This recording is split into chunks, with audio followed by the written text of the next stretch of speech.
class 9th. Today we are continuing with chapter 7, Local Self-Government Urban. Today's topic is composition or structure of a municipal committee. We will discuss the following points. So the objectives of the today's topic are general body of the municipal committee, number 2 the municipal chairman, number 3 executive officer or the municipal commissioner. Now some key terms. Number 1 municipal committee. It is the legislative body of a municipality such as a city council or town council. Number 2 councillor. An elected member of a local government, a town, city. Number 3 wards. An administrative division of a city that typically elects and is represented by a councillor. Number 4 Nagarpalika Act. It lays down rules regarding the organization, powers, functions and finances of the institution. Number 5 Alderman. A member of a city council. He usually represents city districts called wards and work with the mayor to run the city government. A municipal committee. A municipal committee is set up for smaller towns. Such bodies are also called municipal boards or municipalities. Their organization is more or less similar to municipal corporation. Due to their smaller size, they have generally 3 wings: general body, chairman, president, chief executive officer or the secretary. Now come to the reading part. Composition or structure of a municipal committee. Page number 76. A municipal committee has 3 wings. A. General body of the municipal committee. B. The chairman or the president. And C. The chief executive officer or the secretary and his staff. A municipal committee has 3 wings. General body of the municipal committee, the chairman or the president, the chief executive officer or the secretary and his staff. General body of the municipal committee. The general body of the municipal committee is composed, means collection of members called councillors who are elected by the voters or adult citizens living in the municipal area. The number of members or councillors depend on the population of the city. The city or town is divided into wards and each ward elects 1 member for the municipal committee. General body of the municipal committee. The members of the general body of the municipal committee are called councillors. They are elected from municipal wards. The number of members depends on the population of the city. Each ward elects 1 member for the municipal committee. Any member who wants to stand as a candidate for the municipal committee must fulfill the following qualifications. Number 1, he should be 25 years of age and above. Number 2, he should be a resident of that town or city and his name should be in the voters list of that ward or area. Number 3, he should not be holding any office of profit under the government or local body. If he has any, he should leave that post before filing his nomination for the election. Eligibility for contesting elections to the general body of the municipal committee are same as in the case of municipal corporation, like a candidate should have 25 years of age and above. His name should appear in the voters list of that city. He should not be holding any office of profit under the government or the local body.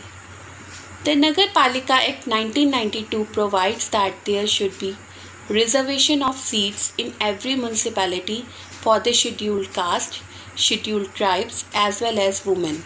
In some municipalities, the councillors also elect aldermen.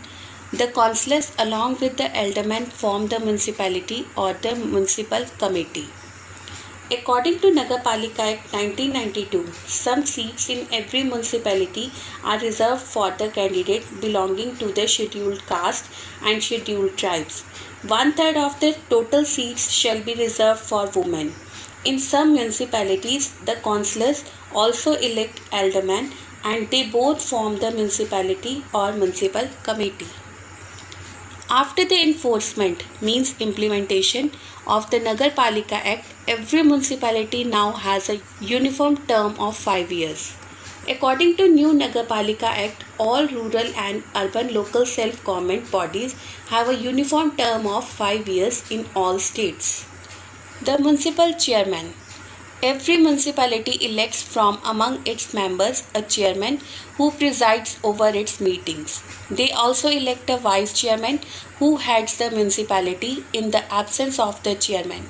But no alderman can hold the post of the chairman or a vice chairman. The chairman enjoys vast powers in running the municipal affairs. He enjoys great control over the administrative and financial matters. He has access, means check to all the records of the municipality. In some areas, the chairman is empowered to make certain appointments, such as those of primary teachers and other municipal staff. He can also suspend such employees, but he cannot do so against those officers like the executive officers, health officer and engineers etc. who are appointed by the state. The municipal chairman. A chairperson and vice chairperson are elected indirectly by the members from among themselves, and the vice chairman heads the municipality in the absence of the chairman. But no alderman can hold the post of the chairman and vice chairman. The chairman of a municipality enjoys vast powers. His functions are similar to those of mayor, like he enjoys great control over the administrative and financial matters. He has to check all the records of the municipality. He has to make some appointments like primary teachers and other municipal staff, and also he can suspend them. But he cannot suspend all the executive officers, health officer and engineers who are appointed by the state. Executive officer or the municipal commissioner. The executive wing is looked after by the executive officer who is appointed by the state government. The government determines his salary and service conditions. He is responsible for running the administration. He distributes work among various municipal officers, keeps their records and sanctions leave etc. to them. He prepares budget estimate every year. He orders the collection of various municipal taxes. He grants licenses and contracts for various jobs, and it is he who can cancel them. He also attends the meetings of the municipal committee but cannot move any resolution, means decision, and take part in the voting. Chief Executive Officer. The Chief Executive Officer is an appointee of the state government and usually belongs to the state civil services. The government determines his salary and service conditions. He looks after the administrative wing of the municipal committee. He distributes works among various municipal officers. He prepares budget estimates every year. License and contracts for various jobs are granted and even cancelled by him.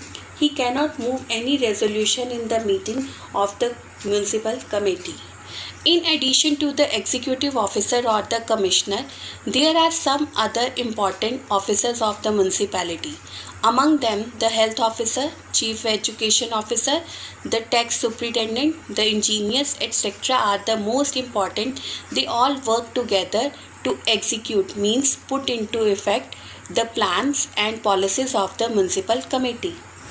Like in the case of municipal corporation or municipal committee, also has various departments like education, health, engineering, taxation, etc. These departments are under the administrative control of senior officers and engineers or other experts. They all work together to execute the plans and policies of the municipal committee. Students, in this video, we have discussed till here. Now you will have to read this chapter, learn the basic terms and kindly follow the SNAP homework. Thank you.